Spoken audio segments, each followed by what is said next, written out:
기독 여성주의 성경 읽기 하나님의 형상 여성 우리 두 번째 시간입니다. 오늘의 주제는 여성 창조 질서의 키워드입니다. 창조 질서라고 말하면 무엇을 생각하십니까? 창조 질서란 무엇일까요? 하나님께서 태초에 천지를 창조하셨을 때에 우리는 혼돈의 세계에 질서를 부여했다고 합니다. 이 창조된 세계는 질서 아래 지금까지 내려왔고 우리는 그 질서 안에 산다라고 합니다. 그런데 어떤 사람이 이렇게 이야기합니다. 여성은 자체만으로 하나님의 형상이 아니다. 오직 남성만이 하나님의 형상이다. 다만 여성은 남편과 있을 때야 비로소 하나님의 형상이라 할 수 있다. 여성은 스스로 하나님의 형상이 될 수 없다라고 이야기합니다. 남성과 함께 있을 때에만 남성에 의해서 하나님의 형상이 된다라고 이야기해요. 이 말은 제가 만든 말이 아니고요. 그 유명한 어거스틴이 한 이야기입니다. 어거스틴만 이렇게 이야기했을까요? 또 이렇게 말한 사람도 있습니다. 남편에 상응하고 돕는 자로서 남편을 있는 그대로 받아들이고 인정하고 존경하며 남편에게 맞춰 나간다면 그런 아내는 완전한 남자를 만드는 완전한 여자가 될 것이다. 이 말은 어느 대형교회에서 목사님이 설교 때 한 이야기입니다. 여자 스스로 완전한 여자도 될 수가 없대요.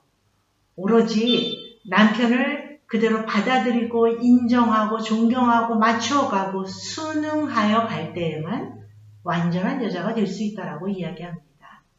혹시 이런 이야기 들어보지 못하셨나요? 그런데 이러한 이야기에 동의하십니까? 오늘은 창세기 1장에서 3장까지의 인류의 처음에 대한 이야기를 함께 나누고자 합니다.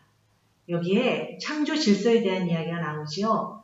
하나님께서 태초에 천지를 창조하셨다라고 하는 말은 성경의 첫 말씀입니다. 태초에 하나님이 천지를 창조하시니라. 창세기 1장 1절의 말씀은 이렇게 시작하면서 종말에 이르기까지 성경의 인류의 역사에 대해서 이야기하는데 이 말씀은 단지 하나님이 창조자 하나님이라는 것만이 아니라 그 이후의 모든 역사를 주관하신다라고 하는 신앙 고백입니다. 사실 하나님이 태초에 천지를 창조하셨다라고 하지만 그걸 누가 보고 마치 기자가 신문에 보도하듯이 그렇게 한 이야기가 아니라는 소리입니다. 누구도 본 사람이 없어요. 누구도 그때 가서 그거를 증명할 수 있는 사람이 없습니다. 그런데 우리 신앙인들은, 기독인들은 태초에 하나님이 천지를 창조하셨다라고 고백합니다. 신앙으로 말입니다. 천지를 창조하신 하나님이 어떻게 이 땅을, 이 역사를, 이 세계를 돌보고 계시는지 창세기 1장에서 10장까지의 내용을 원역사라고 부르고 창세기 12장 이후를 구원사라고 부릅니다. 원역사라고 하는 말은 역사의 기원에 대한 이야기들이 들어있다는 소리예요. 하나님이 어떻게 천지를 창조하셨는지, 근데 그 창조된 세계가 어떻게 지금의 상황에 이르기까지 우리가 도저히 인간의 머리로는 이해할 수 없는 죄와 악과 불의와 불합리와 그러한 것들이 어떻게 우리의 역사 안에 들어오게 됐는지 인류의 기원과 이 세계의 기원에 대해서 이야기하고 있는 것이 바로 원역사입니다. 그런데 하나님은 그렇게 타락하고 그렇게 악에 빠진 인류를 그냥 두지 않으셨다라고 이야기합니다. 창세기 12장에서부터 보면 아브라함을 선택하신 하나님이 인류를 구원하시기까지 지금까지 함께 하신다는 내용을 담고 있습니다. 이스라엘 사람들은 하나님이 천지를 창조하셨다라고 하는 신앙을 처음부터 가지고 있었을까요? 먼저 창조 이야기를 구체적으로 나누기 전에 그 역사적인 배경에 대해서 이야기했으면 합니다. 이 신앙은 사실에 대한 증거가 아니라 사실은 반성의 산물이었습니다.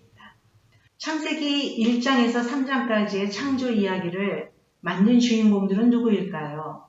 그들은 어떠한 역사적 배경에서 하나님을 창조주라고 고백하게 되었을까요?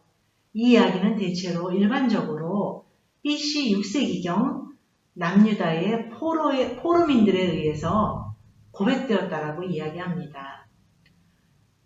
BC 587년에 바벨론이 남유다를 멸망시켰습니다. 그리고 남유다의 왕족들, 귀족들, 지도층들을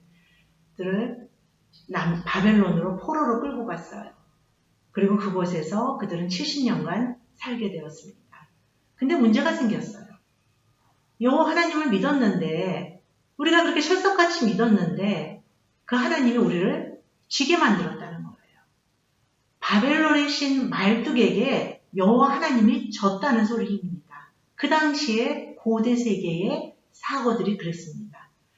아니, 여호와 하나님이 졌다고? 그럼 우리가 여호와 하나님을 믿는 게 타당한가? 여호와 하나님이 바벨론의 신 마르독에게 패배했다면 이제는 포로로 끌려온 우리는 더 이상 여호와 하나님을 믿을 필요가 없는 거 아닌가? 패배의 신, 진신, 약한 신, 그게 아니라 더 강한 신을 믿어야 되는 거 아닌가? 그 당시에 고대 세계의 일반적인 사고들은 그랬습니다. 이스라엘 사람들은 여호와 하나님을 믿을 것인가 아니면 더 강한 신 마르뚝을 믿을 것인가 기로에 서 있었어요.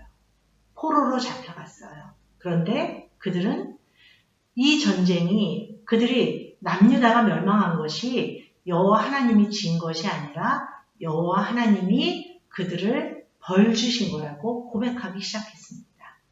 여호와 하나님이 그들의 여호와 하나님의 말씀을 듣지 않은 당신의 백성을 벌 주신 거고 그리고 언젠가는 그들을 회복시켜 주실 것이다 라고 하는 고백을 하게 된 것이죠.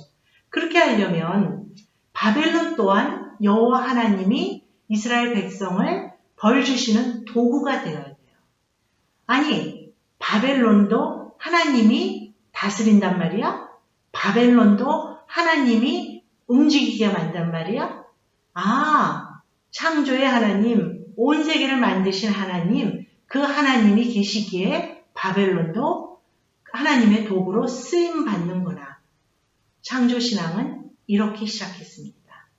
역사에 대한 반성에서 그 모든 것을 하나님께 책임을 돌리는 것이 아니라 자신들의 잘못으로, 자신들의 악으로, 그리고 하나님께서 징벌하신다는, 언젠가는 회복시켜 주실 것이라는, 언젠가는 창조 때의 아름다운 모습으로 회복시켜 주실 것이라고 하는 그런 반성에서 창조신앙이 시작되었습니다.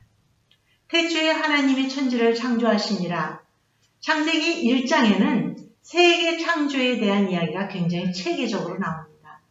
그런가 하면 창세기 2장부터는 인간 창조에 대한 구체적인 내용이 나와요.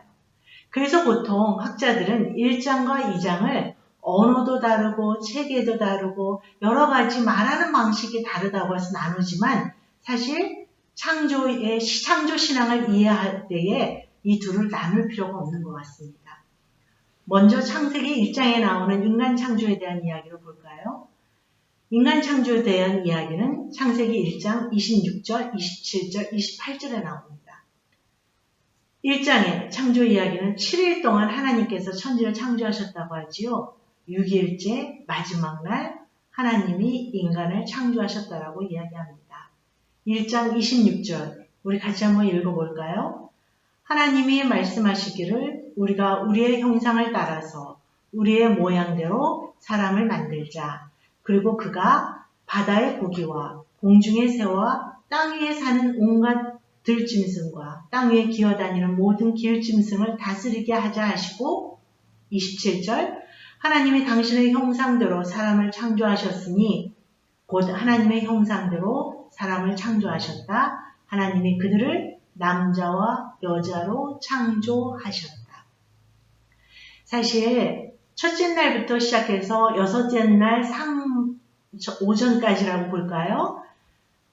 땅에 있는 짐승들을 만들기까지 하나님께서는 그냥 그 종류대로, 그 있는 대로 만들었다라고 이야기합니다. 그런데 인간 창조는 좀 달라요.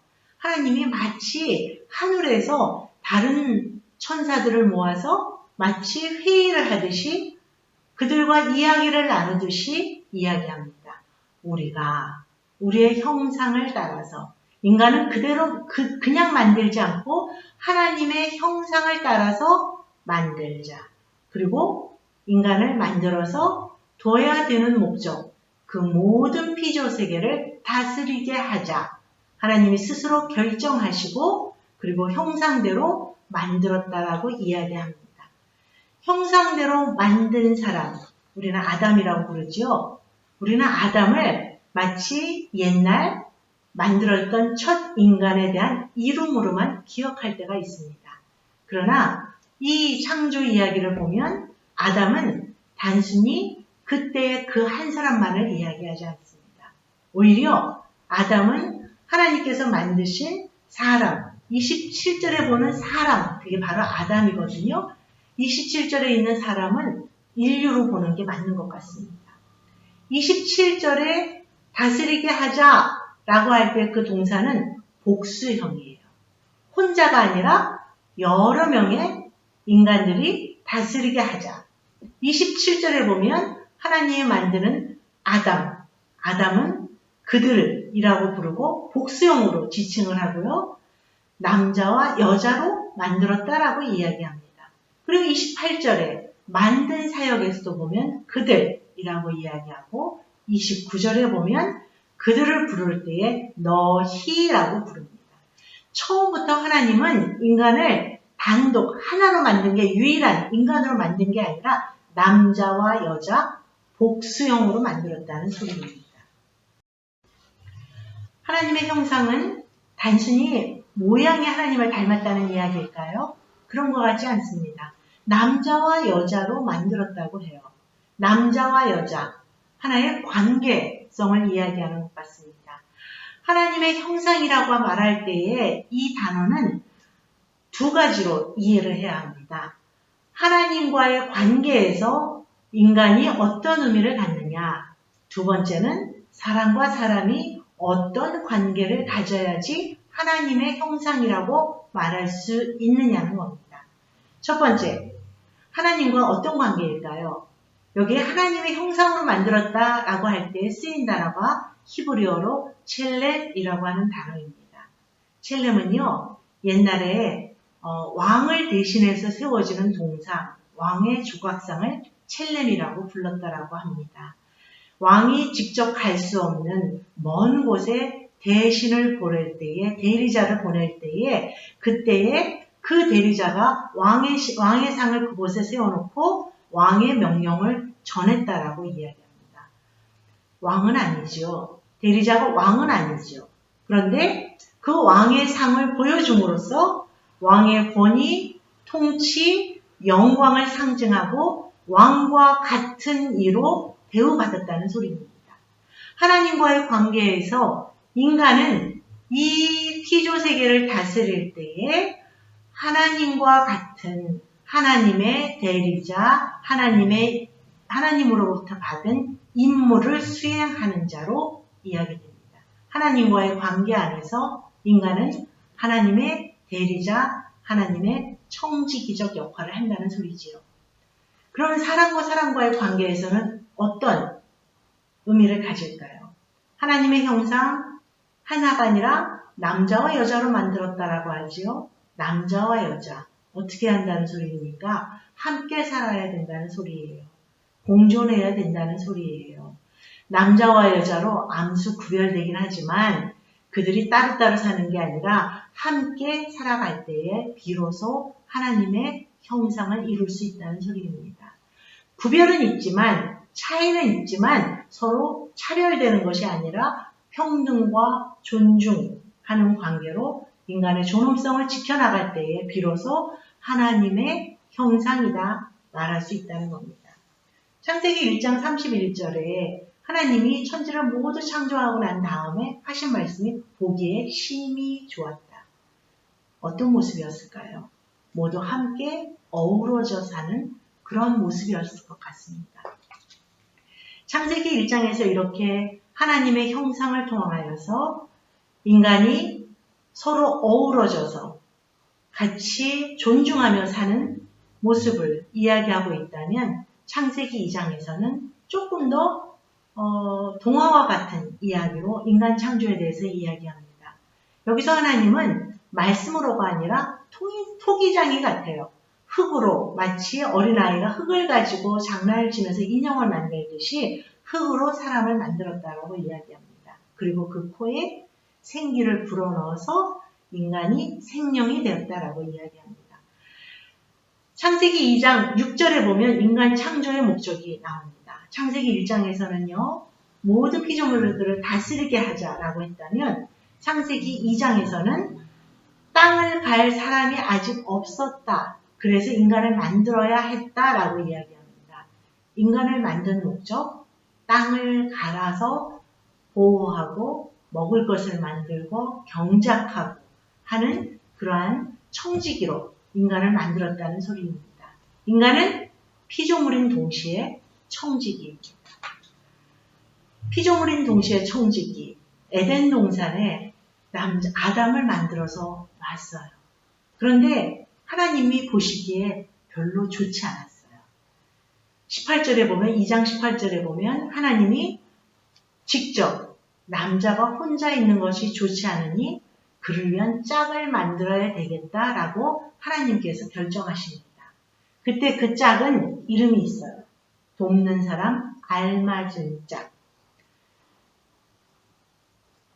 1장에서 하나님의 형상을 통해서 만들어진 인간이 남자와 여자로 서로 동등하게 서로 함께 살아가는 모습을 이야기한다면 여기에서는 돕는 사람, 알맞은 짝이라고 하는 여성을 만들므로써 함께 살아가야 되는 모습이 어떤 것인지 이야기합니다. 알맞은 짝이라고 하는 말은 히브리어로 에젤 크네그도라는 말입니다. 에젤이라고 하는 말은 에벤 에셀이라고 할 때 쓰이는 말, 도움. 근데 여기서의 도움은요, 이 에셀이라고 하는 말은 구약성서에서 그 부족한 무엇인가를 채워주는 그런 것이 아니라 절대적인 도움을 이야기합니다.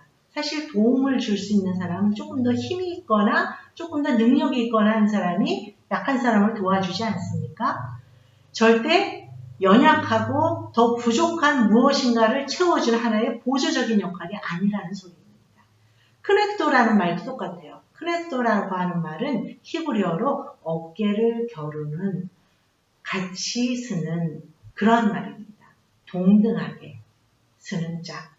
도움을 주는데 동등하게 서서 함께 나아가는 동반자. 그렇기 때문에 여기에서 만들어진 알맞은 짝이라고 하는 여성은요, 함께 살아가는 공존의 키워드입니다. 창조 질서의 키워드는 함께 살아가는 공존입니다. 그리고 그 공존은 누군가가 밑에 서고 위에 서는 것이 아니라 크넥도, 함께 동등하게 살아간다는 것이지요. 그렇게 만들어진 여성을 남성이 봤을 때 이렇게 이야기합니다. 남성에서 나왔으니 여성이라고 하리라. 남자에게서 취하였은즉 여자라고 부르리라. 여기서는 언어 유희가 나오는데요. 남자는 ish, 여자는 isha. 사실 차이는 어미 변화에 있습니다. 히브리어에서 여성형 어미 변화, ish, 두 개가 어떠한 그 종속의 의미를 뜻하는 게 아니라요. 그냥 하나는 여성이고 하나는 남성이라는 소리입니다. 사실 이거는 아담이 동물들을 명명했던 거하고는 다릅니다. 사실 고대 세계에서 이름을 지어준다라고 하는 것은 소유를 의미할 때가 많이 있습니다. 그런데 아담은 나중에 하와죠. 하와에게 이샤라고 하는 이름을 지어준 게 아닙니다. 단지 이시와 이샤, 남성과 여성으로 구별된다라고 하는 것을 들려줄 뿐입니다. 또 만일 남성에게서 취하였은즉 하고 여기에서 뭐뭐에로부터 뭐뭐에게서라고 하는 전치사를 종속으로 만일 해석을 한다면 오히려 남자들이 더 당황할 거예요. 왜냐하면 남자들은 흙에서 나왔잖아요. 그러면 남자들은 흙에서 나온 흙밖에 되지 않습니까? 이건 사실 우스갯소리이지만 결코 남성과 여성을 하나의 종속관계로 해석하고 있지 않다는 것을 이야기합니다. 창세기 1장과 2장에서 창조주 하나님이 인간을 서로 동등하게 살아갈 수 있도록 하나님의 형상으로 만들어 주셨고 또 알맞은 짝으로 만들어 주셨다고 하는데 현실은 그렇지가 않습니다. 누군가가 위에 서서 계속 아래에 있는 사람을 짓밟고 억압하는 게 현실이에요. 남성과 여성으로 이야기한다면 남성은 항상 위에 서서 여성을 지배하려고 하는 현실에 우리는 처해 있습니다. 자, 이거는 어떻게 된 걸까요? 사람들은 이야기해요. 여성은 유혹하는 불순종의 대명사라고, 그리고 남편을 다스리는 것이 창조 질서라고 이야기합니다. 정말 그럴까요? 창세기 3장에 보면 신라권 이야기가 나옵니다. 에덴 동산에 아름다운 에덴 동산을 만들어서 하나님이 하와와 아담이 살게 하셨고 그곳에서 정말 행복한 삶을 살았다라고 해요. 그런데 하나님이 모든 것은 다 먹을 수 있대. 동산 중앙에 있는 것은 먹지 말아라. 선악과라고 하는 것은 먹지 말아라 라고 했대요. 아담에게 명령하셨대요. 그런데 어느 날 뱀이 하와를 찾아왔고 뱀이 하와와 대화하기 시작합니다. 정말 하나님이 먹지 말라고 했어? 왜 먹지 말라고 했어? 정말 먹으면 죽을 것 같아? 죽지 않을 거야. 그거 먹으면 오히려 내 눈이 밝아져서 하나님과 같이 될 거야. 뱀이 이렇게 이야기합니다. 하와가 창세기 3장 6절에 보니까 하와가 그 열매를 보니 우리 성경 같이 읽을까요? 하와 여자가 그 나무 열매를 보니 먹은집도 하고 보암직도 하였다. 그뿐만 아니라 사람을 슬기롭게 할 만큼 탐스럽기도 한 나무였다. 여자가 그 열매를 따서 먹고 함께 있는 남편에게도 주니 그도 그것을 먹었다. 한 절밖에 안 되는 짧은 구절이지만 이 구절 때문에 여성들은 지금까지 남성을 유혹했고 먼저 선악과를 따먹었고 그리고 그 범죄에 천명이라고 하는 오명을 뒤집어 썼습니다. 정말 그럴까요? 뱀이 하와에게 이야기할 때 너라고 하는 2인칭 단수를 쓰지 않습니다. 뱀이 하와에게 이야기할 때 하나님이 너희에게 정말로 그렇게 명령했어? 라고 2인칭 복수를 씁니다. 그리고 하와가 뱀에게 대답할 때 우리라고 하는 말을 씁니다. 우리에 누가 들어가지요? 하와만이 아니라 아담까지도 같이 있습니다. 뱀이 유혹한 자는 하와만이 아니라 하와와 같이 하는 아담도 뱀이 유혹했습니다. 뱀이 설득했습니다. 그리고 거기에 설득당했습니다. 여자가 먼저 그 열매를 따먹었다라고 하기는 해요. 그런데 그 뒤에 보면 그냥 어디에 있는 남편을 찾아갔다라고 하지 않고 함께 있는 남편에게도 주었다라고 이야기합니다. 여기서 함께 있다라고 하는 전치사는 히브리어로 임이라고 하는 말을 쓰는데 이 전치사는 임마누엘 할 때 똑같은 전치사입니다. 하나님이 우리와 함께 있다. 지금 현재 우리와 함께 있다. 하나님이 우리와 함께 있다. 임마누엘이죠. 여기에서 함께 있는 그 남편이라는 소리는 그 자리에 함께 있었다는 소리입니다. 그 대화에 동참하고 있었다는 소리지요.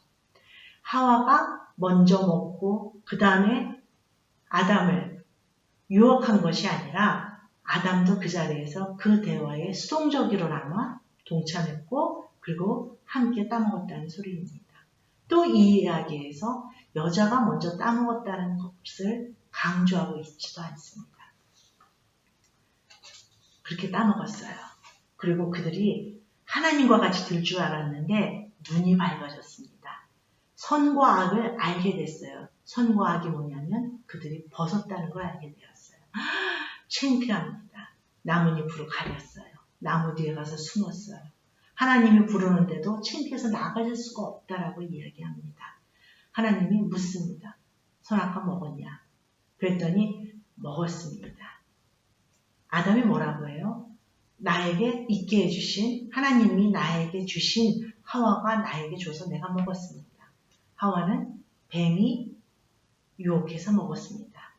그리고 하나님께서 그 이야기를 들은 다음에 그들에게 벌을 내리십니다. 창세기 6장, 창세기 3장 마지막 부분은 그 벌에 대한 이야기입니다. 그 벌 전체를 다 여기서 이야기하진 않고요. 남자와 여자에게 주었던 벌 중에서 여자에게 주었던 벌 이야기를 하려고 합니다. 창세기 3장 16절, 너는 고통을 겪으며 자식을 낳을 것이다. 내가 남편을 지배하려 해도 남편이 너를 다스릴 것이다.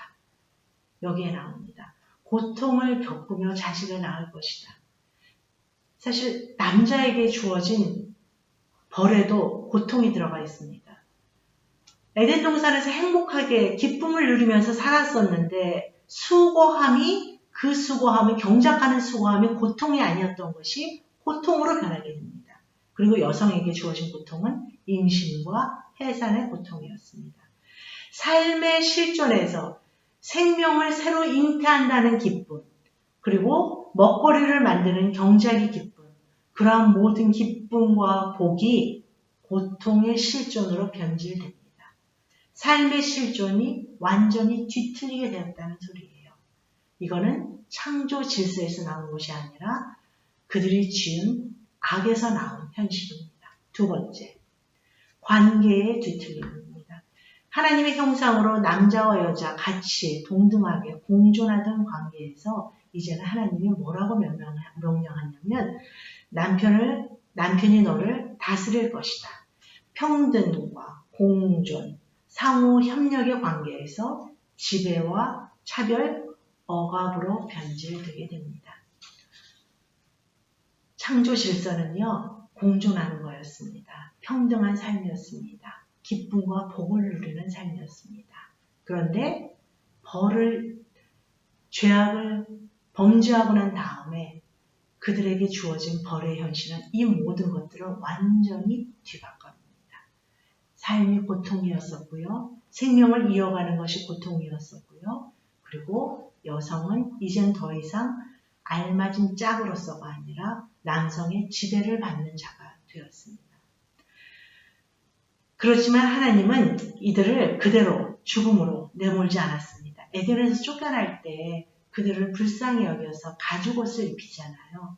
그리고 그들이 나가서 다른 사람으로부터 죽임을 당하지 않게 그들을 보호해 주시잖아요. 이렇게 보호해 주신 하나님의 모습이 창세기 9장에 또 나옵니다.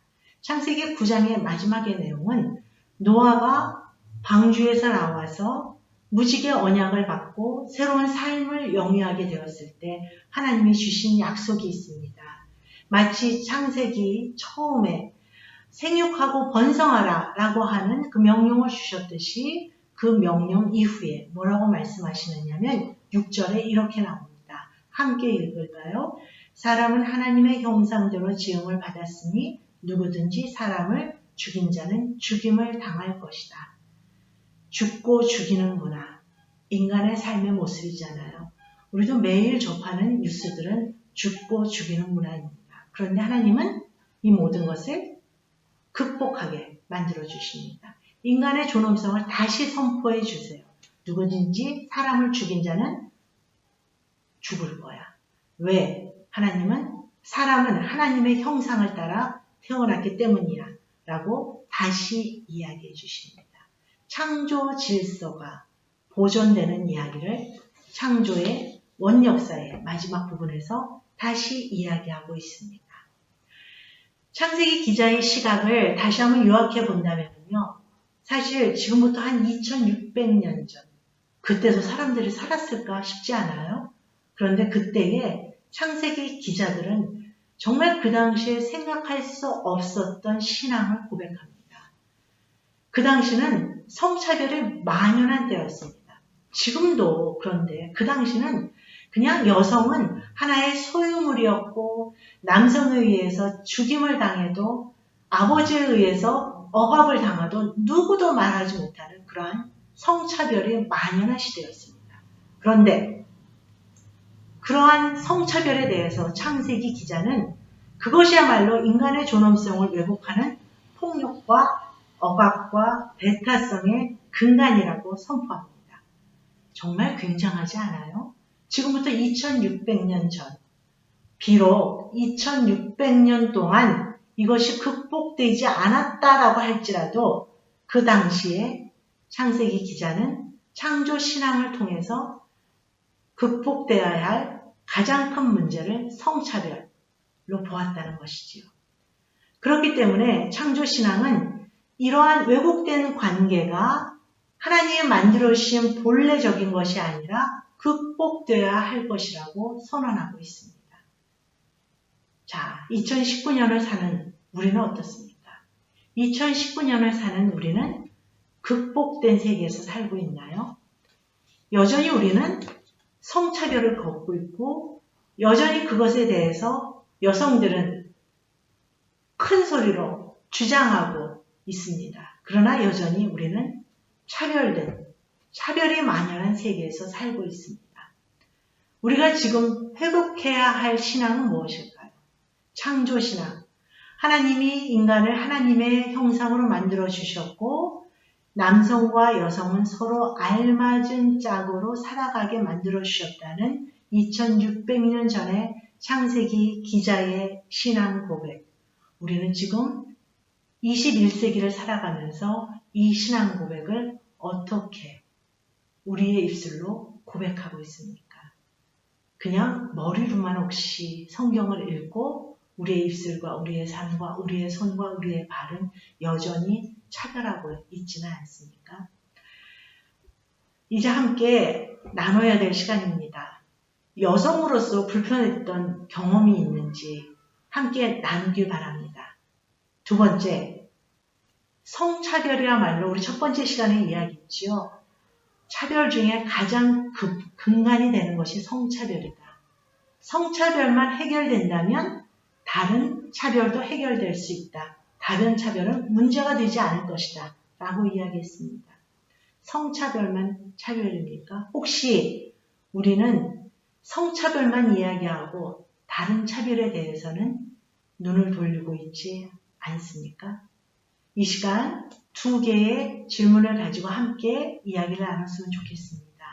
여성으로서의 불편했던 경험, 우리가 당했던 성차별, 어떻게 극복할 수 있는지에 대해서 이야기 나누고요.